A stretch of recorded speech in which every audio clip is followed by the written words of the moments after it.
In the final desperate chapters of World War II, a giant shadow appeared over Japan's skies, the Boeing B-29 Superfortress. It wasn't just another bomber. To those who saw it, it looked like a flying city, with massive wings stretching nearly the length of a football field, a gleaming silver body that caught the sun, and a deep engine rumble that could be heard for miles. For civilians, it was a warning of destruction. For Japan's military, it was the nightmare that shattered the belief their homeland could never be touched. Today, we uncover the shocking truth about how Japan saw the B-29 Superfortress, from the awe and terror of its first appearance to the desperate struggle to stop it and the lasting scar it carved into history. Its wings stretched an astonishing 141 feet, nearly the length of a football field. Sunlight glinted off its polished aluminum skin, turning the entire machine into a silver beacon high above the earth. To people on the ground, it didn't resemble a conventional bomber at all. Witnesses compared it to a flying city. Others called it a battleship in the sky. It was massive, commanding, and otherworldly. But inside Japan's military circles, the reaction was strikingly different. Analysts and commanders brushed it off as yet another example of American excess. Too heavy, too fuel-hungry, too impractical to be effective. The consensus was simple. The B-29 was nothing more than a supersized flying fortress. Pilots were briefed accordingly. Attack it the same way you would a B-17. Come in fast from the nose, or swing around and hammer the tail.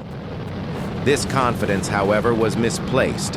They believed size meant weakness, that bulk meant clumsiness, and that the B-29 would be as vulnerable as the bombers they had already faced. What they did not yet realize was that this silver giant carried secrets, altitude, speed, and firepower that would soon expose every flaw in Japan's defenses. The illusion of superiority was about to meet a very different reality. The first time Japanese pilots actually engaged the Superfortress, their confidence collapsed. What had looked heavy and clumsy was anything but. The B-29 cruised above 30,000 feet, an altitude where most Japanese fighters could barely function. Engines overheated as they clawed upward. Guns froze solid in the thin air. Oxygen ran low, leaving pilots gasping as they struggled just to keep climbing. Those who did reach the bombers found no easy target waiting. Instead, they were met with walls of gunfire. The B-29's remote-controlled turrets, directed by an advanced computer sighting system, could cover nearly every angle of approach. It was coordinated, precise, and merciless. Survivors described being hammered by perfectly timed bursts before they even had a chance to squeeze off a round. And the bombers never flew alone. They moved in disciplined formations, each aircraft overlapping the fields of fire of the others. A single B-29 was dangerous. Dozens of them together became something far worse, a fortress wall drifting high above the clouds. Attacks from the rear were shredded by multiple turrets firing in unison. Head-on charges turned into suicide runs, with fighters disintegrating before they could close the gap. What Japanese planners had dismissed as a lumbering giant revealed itself to be a fortress in every sense of the word, a machine that redefined air combat. The assumptions of vulnerability were gone. In their place stood a chilling new reality. The enemy now possessed a weapon that seemed untouchable, a weapon that turned the skies themselves into hostile ground. To understand why the B-29 struck with such devastating impact, you have to look at Japan's air defense before it arrived. Their entire doctrine had been built around speed, maneuverability, and close-range combat. The Mitsubishi Zero and the Nakajima Ki-43 were lightweight, agile fighters, perfectly suited for dogfights at low to medium altitudes. Against B-25s or the occasional B-17, they had proven effective enough. Anti-aircraft artillery followed the same assumptions. Guns were calibrated for planes flying well under 20,000 feet. Japan's 75 and 88 millimeter batteries could be deadly at those heights. But beyond that ceiling, they were nearly useless. Radar coverage was patchy and unreliable. Many batteries fired blindly into the sky, burning through precious ammunition with little hope of success. The human factor was crumbling as well. Japan's veteran pilots, the elite who had once dominated the Pacific, were gone, lost in years of attrition. Their replacements were younger, less experienced men with only a fraction of the training hours. Fuel shortages made the problem worse, cutting flight time and limiting practice. Still, Japanese commanders clung to their faith in spirit and sacrifice. They believed aggressive tactics and valor would hold the line, no matter the odds. But when the B-29 appeared, those beliefs collapsed. Against a machine that flew higher, faster, and struck harder than anything before, Japan's entire air defense strategy was suddenly obsolete. Faced with the grim reality that their defenses were collapsing, Japan scrambled for answers. Engineers rushed new fighters into service, machines like the Ki-44 Shoki and the Ki-84 Hayate. On paper, they were faster and more powerful than the older Zeros. In the air, they were lighter and carried boosted engines. But even at their best, they struggled to climb high enough or fast enough to reach the Superfortress. By the time they arrived, fuel was nearly gone, weapons froze in the thin air, and the bombers were already heading home. Desperation gave birth to darker orders. Pilots were told to ram their planes directly into the American formations. Entire units were assigned this suicidal duty, turning their aircraft into human-guided missiles. Some did succeed in smashing into B-29 formations, but each victory came at the cost of precious pilots Japan could not replace. Others tried their luck at night.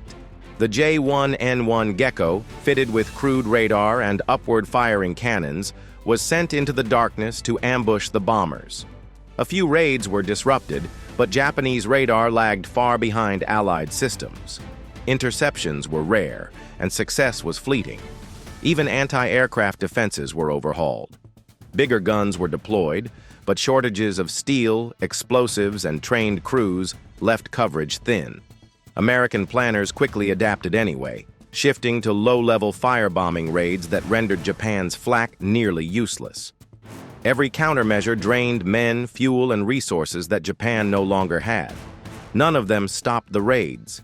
At best, they delayed the inevitable while the B-29s continued to strike with relentless force. For the pilots who climbed into their cockpits, the war had turned into a ritual of despair. Each mission against the Superfortress felt less like combat and more like a march toward death. They knew their aircraft were outmatched. Guns that froze at altitude, engines that coughed and overheated, fuel tanks that ran dry before the fight was even joined. Above them, the B-29s sailed smoothly, fast, and untouchable, their silver wings a constant reminder of how powerless Japan's once proud Air Force had become. On the ground, the terror was even greater. When the Americans shifted to firebombing raids in 1945, entire cities became infernos. Tokyo, Osaka, Kobe, and Nagoya burned night after night. Neighborhoods vanished in roaring firestorms. Families were consumed in their homes. Survivors spoke of the B-29's low, heavy rumble rolling across the night sky, a sound they came to call the death hum. It was a warning that destruction was already on its way, long before the first bomb struck. The psychological toll was immense. For years, the Japanese people had believed the home islands were sacred, beyond the reach of enemy attack. That belief died in the flames. No fighter squadrons appeared to defend them. No anti-aircraft guns could shield them. Instead, the population lived under the constant dread of a machine they could see but never stop. By mid-1945, the illusion of safety was gone. The question was no longer whether Japan could survive. It was only a matter of how much more it would lose before the end finally came. In the end, the legacy of the B-29 was measured not only in ruined cities, but in the collapse of a nation's confidence. Militarily, it exposed a chasm too wide for Japan to ever bridge. While Japanese factories struggled to keep old designs alive, crippled by fuel shortages and dwindling resources, America was rolling out one of the most advanced aircraft the world had ever seen. The contrast was brutal, undeniable, and final. The Superfortress carried more than bombs. It carried the proof that modern war would be decided by technology and industry, not by individual skill or sacrificial spirit. For Japan's military, it was a bitter lesson. The samurai ethos that had shaped their doctrine, valor, bravery, the duel between fighters, meant nothing against a machine that soared high above, raining destruction with industrial precision. For civilians, the memory cut even deeper. The Silver Giant became the defining image of their war. The hulking silhouette glinting in the sun, the heavy drone of its engines, and the firestorms that consumed their cities. In memoirs and recollections, the B-29 does not appear simply as an enemy aircraft. It emerges as a symbol of inevitability, of overwhelming force, of a defeat no amount of sacrifice could prevent. And in August 1945, its shadow grew darker still. The Enola Gay over Hiroshima, Bockscar over Nagasaki. With those missions, the Superfortress transcended even its own legend, delivering not just bombs, but the very end of the war. To Japan, it would forever stand as the machine that carried defeat to their doorstep. The B-29 Superfortress did more than drop bombs on Japan's cities.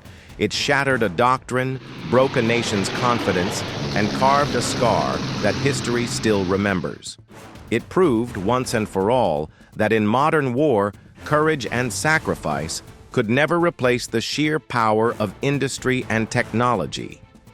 From its silver wings to the thunder of its engines, the Superfortress became the embodiment of a new age, an age where no land was truly safe and no belief was beyond question.